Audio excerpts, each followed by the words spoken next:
Good morning, everyone.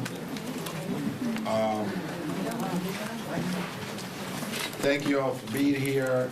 This is an important press conference. I want to thank Congresswoman Sylvia Garcia, tremendous leader in the Congressional Hispanic Caucus, for putting this together. As you know, the Congressional Hispanic Caucus, as well as other members of the House of Representatives, are deeply concerned about detention centers and how they are housing folks that may have a work permit, individuals that are getting swiftly picked up as they make an appointment with their ICE officers or the courts. So these are folks that are compliant with what they agreed to do. They want to stay on the straight and narrow. They want to make sure that they're within the parameters of the law. So they agree to periodically visit ICE officers or the courtroom. And what's happening is they're getting handcuffed and sent to a detention center and ripped away from their families. Both myself and Congresswoman Nydia Velazquez visited one of these detention centers, and we found that many of the people that were there that have been arrested and detained are parents and spouses to U.S. citizen children and U.S. citizen spouses. That in fact, many of them were complying with these appointments in a courtroom or in one of the ICE offices when they got stopped and detained. That even some of them have asked to be deported, but these privately run prisons are keeping them for an extended period of time. Some of them bounced around from detention center to detention center across the country while they asked to be deported back to their home nation. They're unable to do that. So this is a crisis where we must determine whether these centers are motivated by the profit margins that they make, and whether due process is being dramatically and vulgarly violated, where families, mixed status families of one spouse is undocumented with a citizen spouse and citizen children are being ripped apart, weakening our nation. So this is the state of affairs in America. As we speak to you right now, there is fear out there, and what will happen is that the word will get out, don't report, because if you try to comply with the rules and regulations, you will be penalized, you will be picked up and deported. And once that happens, it will come back with the excuse that these folks are violating the law. So it's a catch-22. On the one hand, comply, come to court, come and visit your ICE officer. On the other hand, when you do, you come and get arrested, so you won't go, and then you're in violation of the law. It's entrampment, I think. And so we will fight back. We will continue to hold these centers accountable. It is our jurisdiction to have oversight over them, and we have a tremendous group of members of Congress. And by the way, the Louisiana system is particularly egregious. And there's litigation going on right now as we speak, challenging the humanity of it. So with that, I leave you with Representative Sylvia Garcia from Houston, Texas. Thank you, Mr. Chairman, and thank you all for joining us today. And thank you to all my colleagues for here standing strong to ensure that we as members of Congress continue and keep our oversight responsibilities and continue to visit these detention centers so that we can ensure that they're running properly, that they're not mistreating people, and that they're following the rules of the law. Journalists in this room know how important it is to shine a light where others would rather keep the truth hidden. That's your jobs. That's why I take my role in congressional oversight so seriously. During the district work period, CHC members and House Democrats didn't take a break. We went out into our communities and to detention facilities to see what's happening to people in ICE custody. This administration has shown an abject contempt for the Constitution. They've twisted the Department of Homeland Security into a secret police force to terrorize immigrants, and in many cases, U.S. citizens as well. They're wearing masks and ambushing people. Republicans told the American people that immigration enforcement would target dangerous individuals. They're rapists, they're murderers, they're drug dealers, they're cartel. They would go on and on about all of these heinous crimes. But that is not the case that we're finding. We just saw another story last week in Massachusetts. A high schooler on his way to sports practice was taken and vanished into an ICE facility. We don't, as of today, I still don't know where he is. If that's what made it to the front page, imagine what's happening that's not making the front page. That's not making the front page. That's why these oversight, investigations are so important.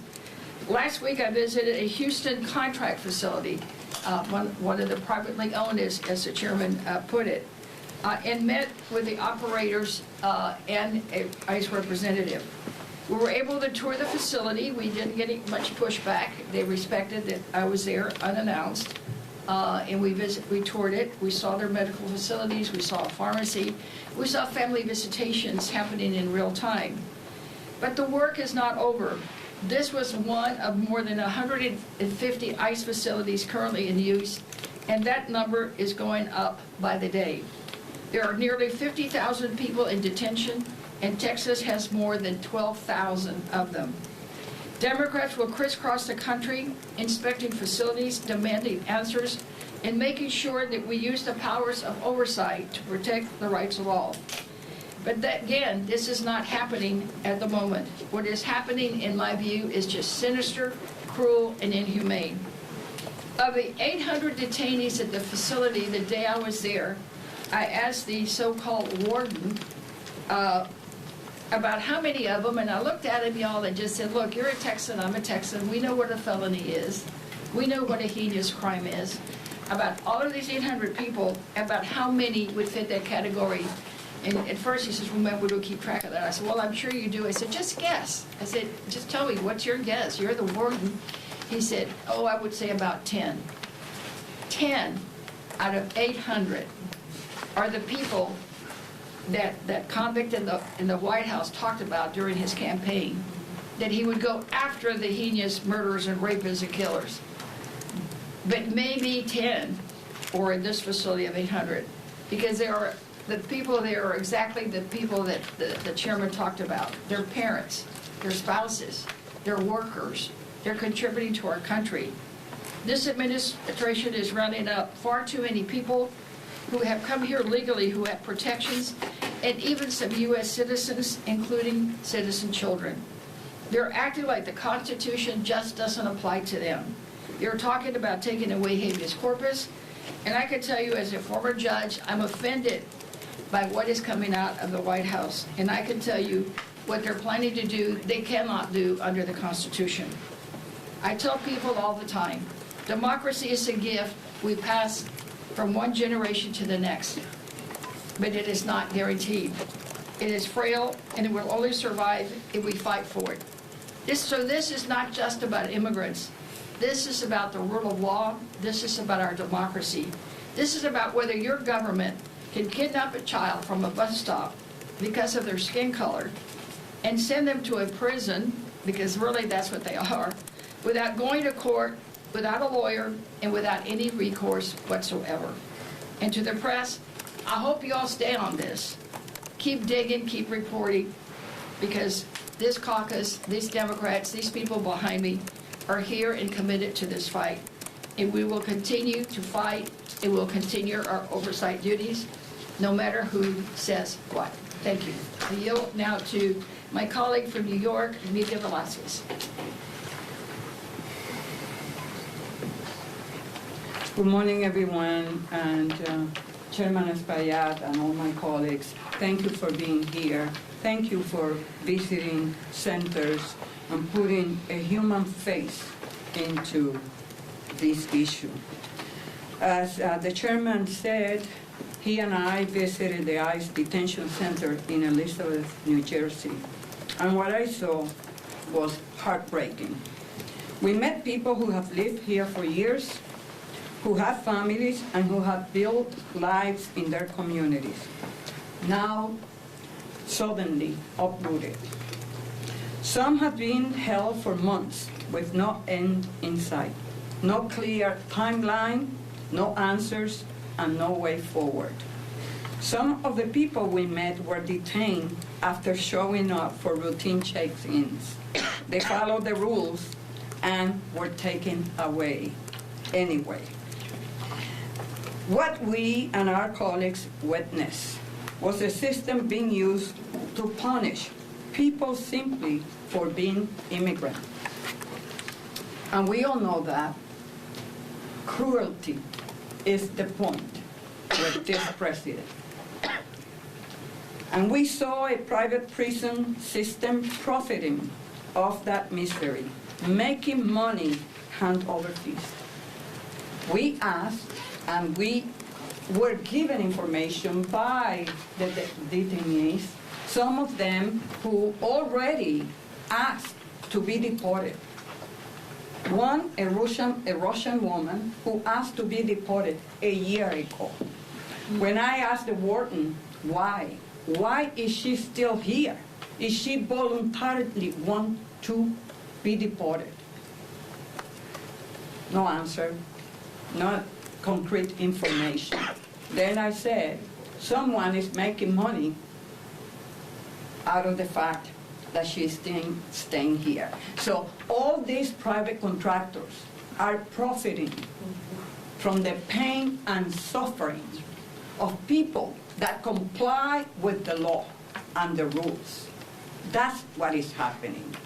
Now the next step is to check how much contributions are some people getting out of these contractors. Mm-hmm. The people we met were not violent felons.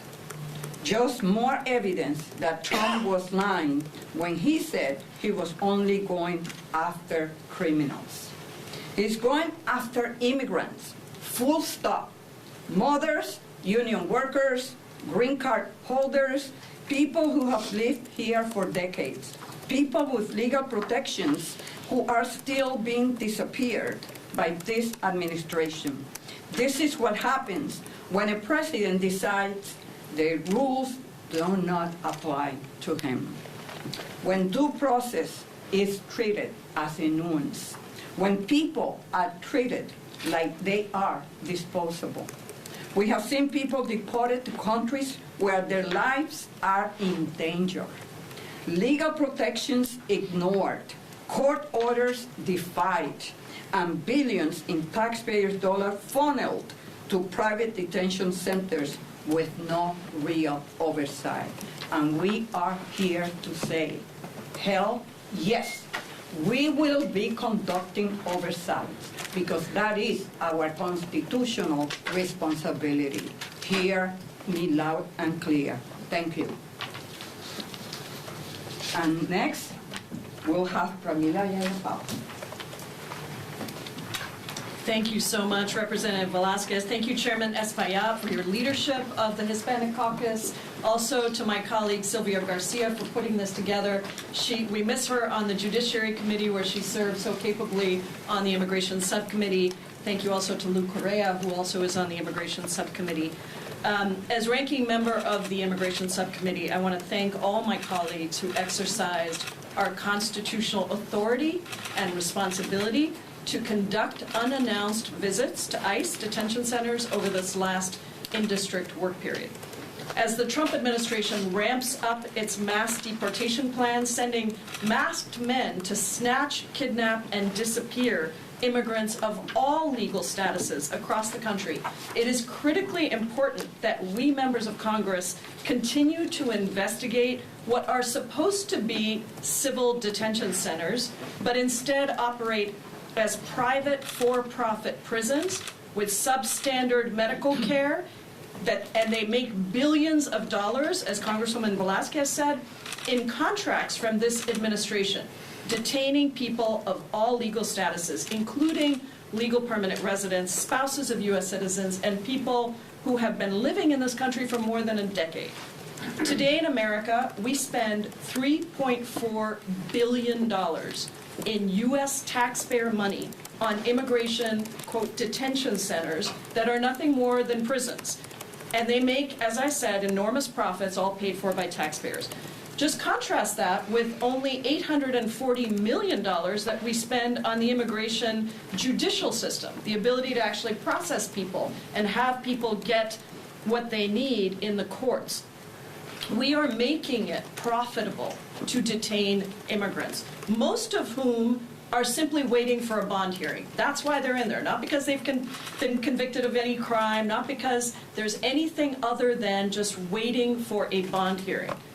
And so it's profitable to detain people even when it's illegal, it's unconstitutional, there's no charge. These detention centers make money over and over again. We in Congress intend to hold this administration and these for-profit prison companies accountable, and we will not be detained, deterred, or silenced in our responsibility and our authority to do so. As a longtime immigrant rights leader, even before I came to Congress, the organization that I ran did the first ever human rights abuses report on the GEO-run Northwest Detention Center in Tacoma.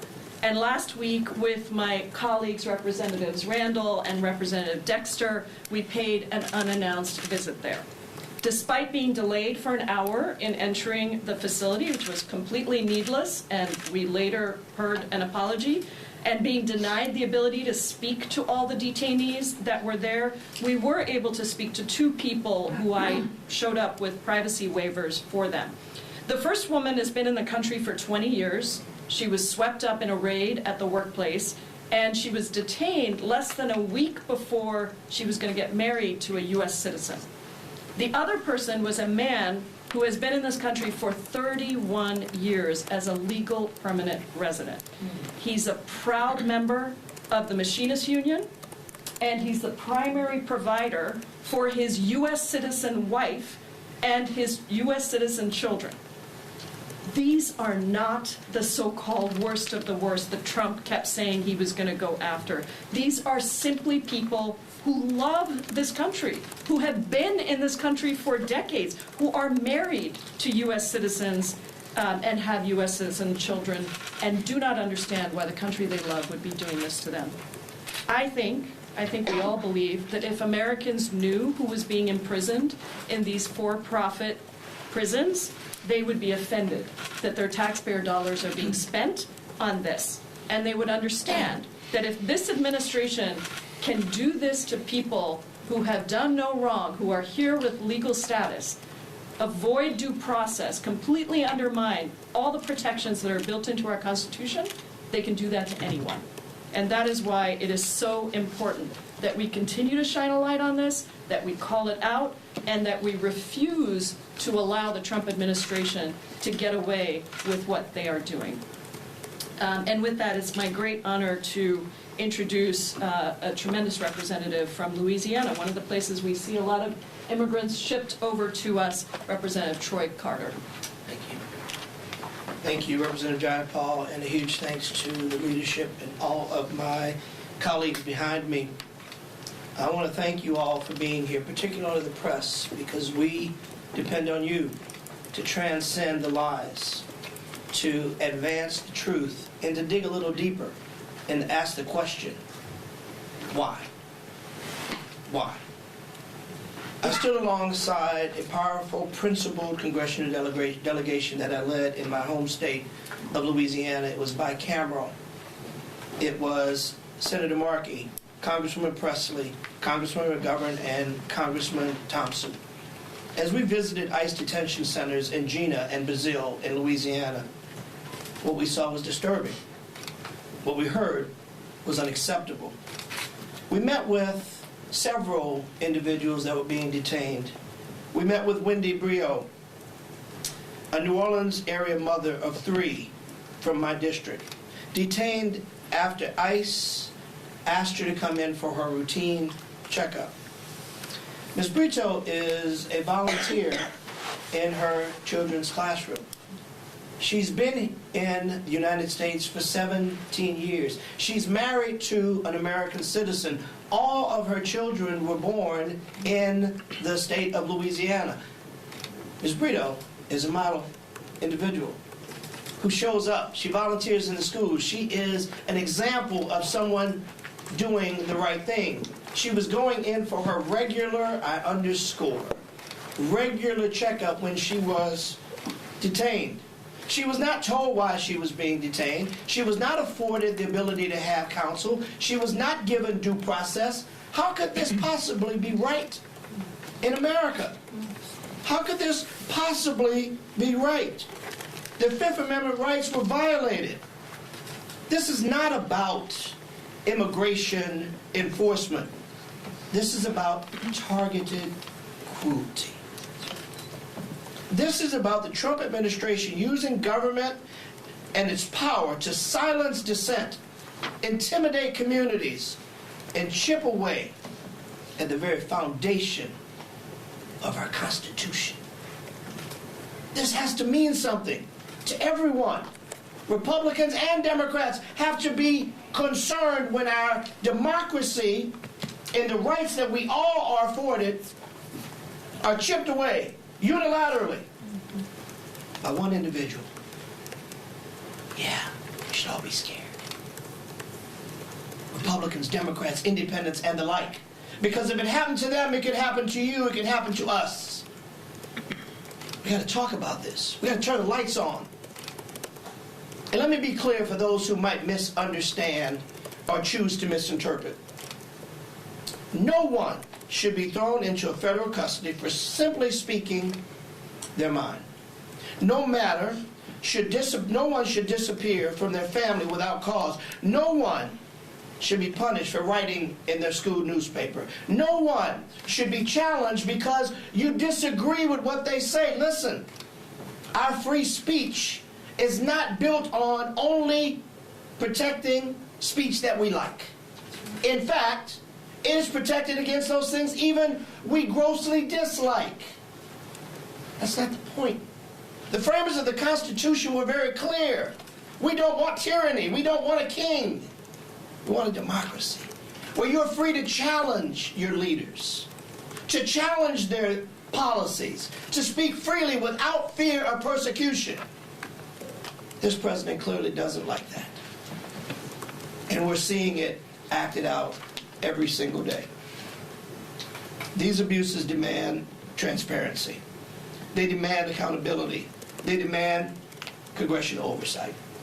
And we're going to do just that.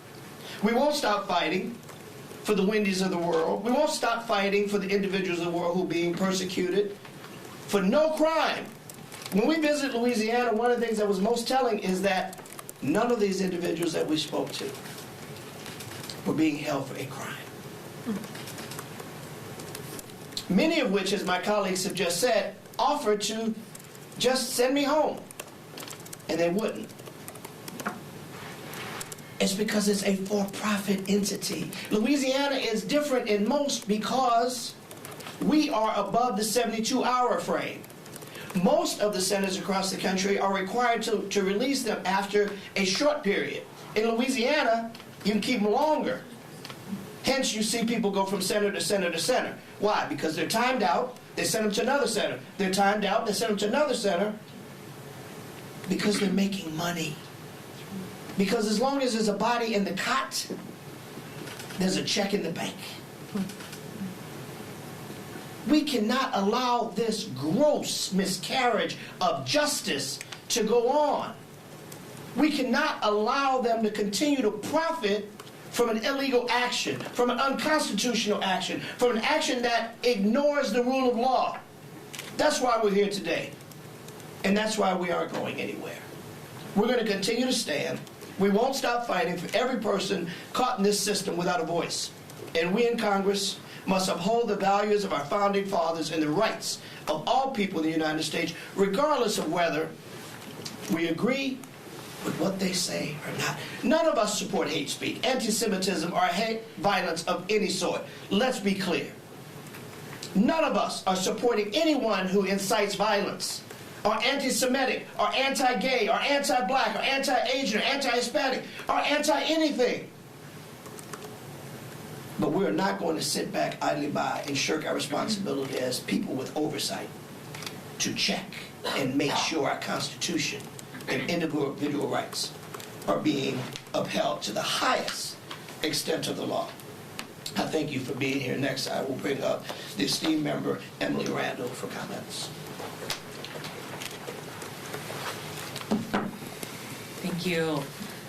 It was my second visit to Northwest Detention Center in my district this last week with Congresswoman Jayapal and Congresswoman Dexter, and I was so grateful that they made the time to come so that we could present a united front and show members of our community and our neighbors within the walls of the Northwest Detention Center that we were watching, that we were there for them, that we were listening, and that we wanted to fight for a better immigration system for all of us. You heard two of the stories of the individuals we spoke with, and just the day before we visited another legal permanent resident, a green card holder, Auntie Lynn, an SCIU worker from University of Washington, was released after being held for 3 months. For 3 months in the Northwest Detention Center as a legal permanent resident. And that her release gave hope to one of the detainees that we spoke with, who's also a legal permanent resident, who was getting support from an organization that had helped Auntie Lynn. But 3 months to hold someone who has proven that they belong in this country, who has shown up to renew their green card, their legal permanent resident status, multiple times over the course of their life without incident, to be snatched off the street in front of your house on the way to work or from the airport and be held is unconscionable and unconstitutional. My neighbors in Tacoma and around the district have long protested outside the fence line of the Northwest Detention Center, and we have incredible organizations like One America who accompanied us, and La Resistencia, an organization that works with families of those detained. And my community has been crying for change. This administration wants us to believe that they are arresting and rounding up the worst of the worst, and you have heard from all of my colleagues that that is simply not true. There are neighbors who are hardworking community members who are contributing to our society, who are building our economy, who are raising American citizens, who just want to build a strong life and a strong future. But this system is using immigrants as a distraction, as a scapegoat, and as a tool to divide our country. And this Pride Month, I have been thinking a lot about the intersectional fight that we are in.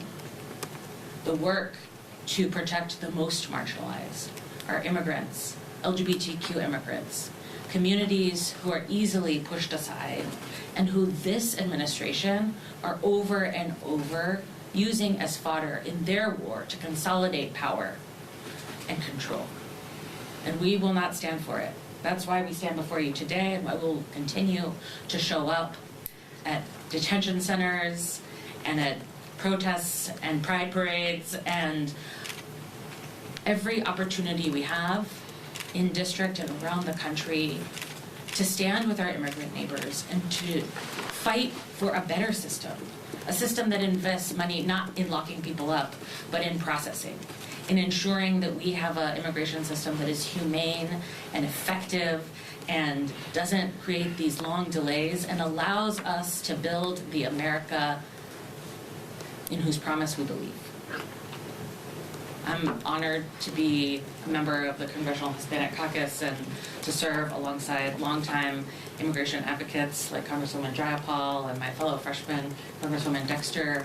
I know that when we work together as members of Congress and with community, we are more powerful, and we are not giving up this fight. I'm now so honored to introduce Maxine Dexter, Congresswoman from Oregon. Good afternoon, and I want to reiterate what my colleagues said. My thanks for you all being here today. My name is Maxine Dexter. I'm a mother, a physician, and the very proud representative for Oregon's 3rd Congressional District. And last week, as you've heard, I conducted my duty to perform oversight with my colleagues, Congresswoman Jayapal and Congresswoman Randall. We were unannounced. We arrived at the Northwest Detention Center in Tacoma, Washington. What I have to continue to underline is this is a for-profit institution that benefits from the unconstitutional imprisonment of people throughout our districts. This facility serves all of the Pacific Northwest. And Donald Trump, as you've heard, is claiming that he is targeting violent criminals, the worst of the worst. But what we saw, is very different. He's going after union members, lawful permanent residents, people who have lived in this country for decades, people who pay taxes, raise families, and contribute to our communities in the ways that you've heard. They're very meaningful. And their children have had their parents ripped away from them, or they themselves have been ripped away from their families. These are breaking up families. They are citizens. We are undermining trust. We are decreasing the likelihood that people believe in the promise of America when we do this. He's detaining our neighbors, our coworkers, and our loved ones. And again, he's doing it without ensuring due process, without meaningful oversight, and with blatant disregard for human dignity. At the Northwest Detention Center, we met Maximo, a lawful permanent resident, a proud member of the Machinists Union, and a father, as you've heard, of 3 U.S. citizens. He came to the United States at age 12. He is married to a United States citizen, and his family said he has no history of violent crime. And yet he was detained by ICE while returning from a trip with his wife to celebrate their 20th anniversary. He was then sent to the Northwest Detention Center after being kept in the airport facility for 5 days. No explanation to his family, no explanation to him why he was being detained. This is not an outlier story. It is emblematic of a system that has been weaponized to instill fear, break families apart, and funnel billions of dollars into the pockets of for-profit prison contractors. And let me be clear, Trump's cruel immigration agenda is not about your safety. It is about cruelty, chaos, and control. And I'm here to say the emergency isn't coming, it is here. This is what authoritarianism looks like. But here's what gives me hope. Our communities are not powerless, and we will not stand for this cruelty. People across this country are rising up saying, enough. We refuse to accept a system that dehumanizes immigrants, tears families apart, and funnels billions into private prisons with no accountability. We are organizing, we are speaking out, and we are demanding justice. And the stakes could not be higher. Neither could our resolve. We must stay loud, we must stay focused, and know this. Every single person beside me will keep fighting every single day for a just, humane, and accountable immigration system that reflects the values that we hold as Americans. Thank you very much, and I now, back to our chair. Our last speaker is Luke I'm so Perez. sorry. Thank you very much. I want to thank the press for being here today to make sure that these stories don't go unnoticed. These are serious violations of our law of due process. And if I can, I also echo the comments made by my colleagues here today. But let me give you a bigger context here of what we're talking about. I'm out of Orange County, California. I'm home to the biggest number of dreamers in the country. We're the fourth largest economy in the world, California. Biggest ag sector in the United States, California. Most of those workers in the ag sector are undocumented. We have the biggest manufacturing center in the United States, California. Most of those workers are what? Undocumented. My point is simple. Our economy relies on this workforce. We also, by the way, give $100 billion more to the federal government every year as Californians than we get back. We're like everybody else. We want safe streets. We don't want serious violent criminals as our neighbors. And I would ask you, would a serious violent criminal show up in a courtroom? Of course not. In my district today, these individuals are following the law, showing up according to DHS rules, ICE rules, showing up to court hearings, and they're having their removal cases dismissed. Do you get that? Show up to court for your removal case, it's dismissed. What do these individuals do? They walk out of the courtroom. Immediately as they walk out of that courtroom, they are rearrested and put into what is called an expedited removal process. You get that picture? Dismissed, expedited removal process for a process that's more expedited. Quickly get them out of the country. I would ask ICE, DHS, to think really hard. You've got individuals that are workers, part of our economy, contributing. Some have been here 20, 30 years. They're trying to comply with the law. They're following DHS directions, Homeland ICE. And when they think, I'm clear, they're rearrested. What's the incentive that you are creating or giving other individuals out there to go deeper underground? Ladies and gentlemen, this is not the way you want to run a country, the fourth largest economy in the world, or this great nation. Thank you, the press. Please follow these stories. Make sure you report them because the world needs to know what's going on. Thank you. Thank you, Lou. Thank you, Sylvia. Any questions? Yeah, Right please. here. Well, I would like to ask you about the yesterday decision of Donald Trump in relation to the entry and the entry restrictions to the country. So, what's your opinion about that? Yeah, the travel ban, I mean, he tried that before in his first term. It was one of the first actions you may remember that he took. And we stood up against it, and we're going to stand up against it again. You know, many would like us to be silent. Many would like us to hide under a rock. We will not. We will speak out. We will fight back. We will hold these detention centers accountable. We will comply with our jurisdiction to have oversight. We will ensure that due process is followed to the letter of the law. We will make sure that no human rights are violated and that people are treated fairly.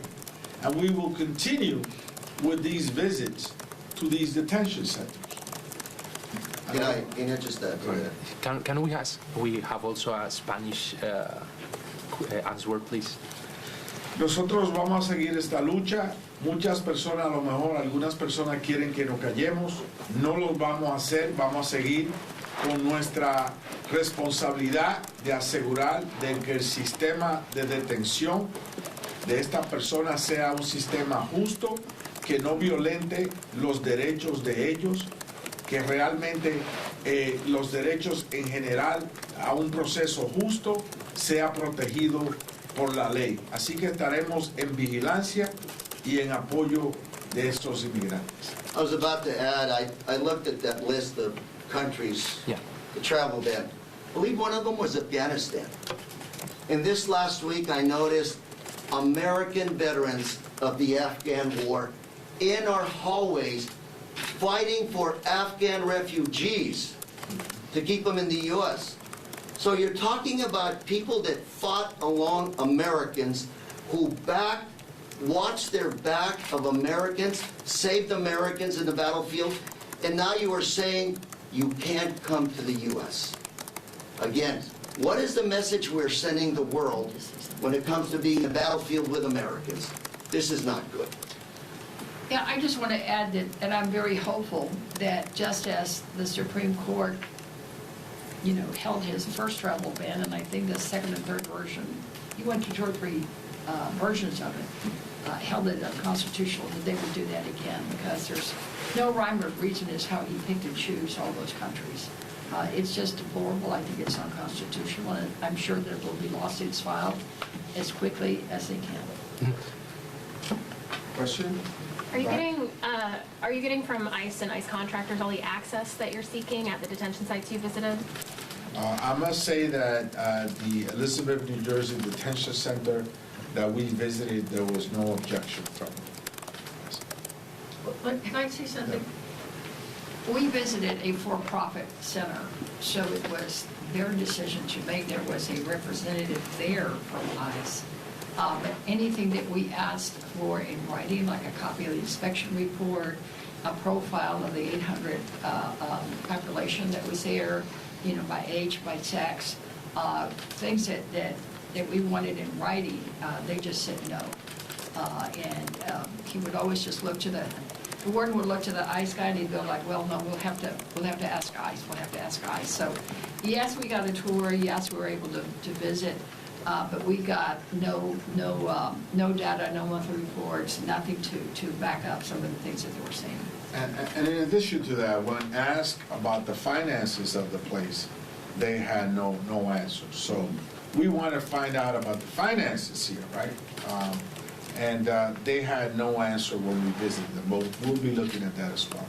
Right here and then right here. We obviously saw one of your colleagues, actually a group of your colleagues, be denied entry to an ICE facility, and then an altercation ensued, and then the Trump administration, through their district attorney, filed charges against one of your colleagues, Congresswoman McIver. Do those charges and does that sequence of events give any of you pause about conducting oversight, and are you giving any of your colleagues advice for how to conduct these oversight visits so that you can get as much access as possible? Well, we will not succumb to any intimidation tactics. We will continue to comply with our duty to have oversight of these detention centers, and we will visit them within the parameters of the law. Well, CHC and a number of other groups have what we call the toolkit that kind of has guidelines of what to ask, sort of a checklist, and also things to do and how to respond to some of their actions. So yes, we provide some guidance. Some of the more alarming details you guys have shared, the masks, the apprehensions that seem to be happening to children on bus stops and that sort of thing. I guess that makes me wonder, what's the normative process that governs the way that ICE acts, especially when I think some Republicans look at that and say, there is no due process afforded undocumented immigrants. In your mind, what is supposed to happen in terms of what governs what ICE does and how they go about these apprehensions, and where can you point to, where do we see a departure from that norm, I guess? First, let me direct you to a particular case that occurred recently where a Honduran mom was being handcuffed and she went into a panic attack, and he took her little boy, maybe like a 5 or 6 year old little boy, to step up and say, Mom, I'm here for you. Listen to that. That's the state of affairs here in America right now. And of course, anybody that steps foot on soil in the United States is already protected and guarded by the U.S. Constitution. And there should be due process extended to that person. But I will defer to the attorney in the room, Sylvia. Well, there's sure. Or two of them. Well, there is immigration law. There's immigration law that's been in place, and I think the key thing that we should remember is that immigration law is not criminal law, period. The convict in the White House seems to think that any violation of immigration law, they need to be deported, their crimes are criminals. That really isn't, just a complete exaggeration. It's civil. It's what we call in law, administrative law. It's a regulation. So the entire premise of this whole notion that immigration law is criminal law is just contrary to what immigration law has always been. And they should always have an opportunity, be able to have afforded an opportunity to go before an immigration law judge. They should be afforded the right to be able to hire an attorney. They should be afforded. Imagine children as young as 5 and 6 taken to a judge without a lawyer, without a guardian ad litem, without parents. I mean, how can a 5 or 6-year-old present a case? I read that last week somewhere, I forget where right now, children were zip-tied. Children. There's no reason for that. So if you ask me how do we normalize it, we start from square one. Because this administration not only has a sort of, kind of tosses the Constitution aside, they've tossed immigration law aside, any notion of due process, they really just want to do whatever they want to do to pick you up. And the bottom line here is, if they are picking up their U.S. citizen children, if they're picking up LPRs that live in a permanent residence, if you're picking up people who have status, including students, they're masked, they just show up 2 or 3, at night. I've seen the tapes. That means the next one they could stop is you. They could just decide, because it's all profiling. Oh, well, you look like an immigrant, well, we're going to stop you. That never, anytime you profile, you're on the road to calamities. But I'll yield to the other lawyer. Yeah, I just want to simply say the Constitution affords due process, the rights to everybody, period. Period. One last question. Earlier you said it's a catch-22 for these people going to these hearings that they've been going to for years. What is your advice to immigrants who have to go to these hearings? What should they do to properly prepare? Is there anything they can do to properly prepare for these hearings if they have a fear they could be detained afterwards? Well, again, as Congressman Correa stated, many of these cases are being dismissed. And the minute they step out, those folks are arrested.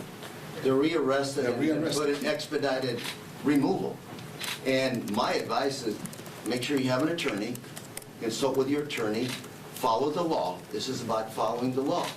And sadly, what I tell my constituents back home is you hope for the best and you prepare for the worst, which means if you've been here 20, 30 years and your deportation proceedings, you need to make sure that you prepare for who's going to take care of your children, who's going to be there to take care of whatever assets you have. So you hope for the best, and prepare for the worst. Thank you so much, Joe. Thank you for coming.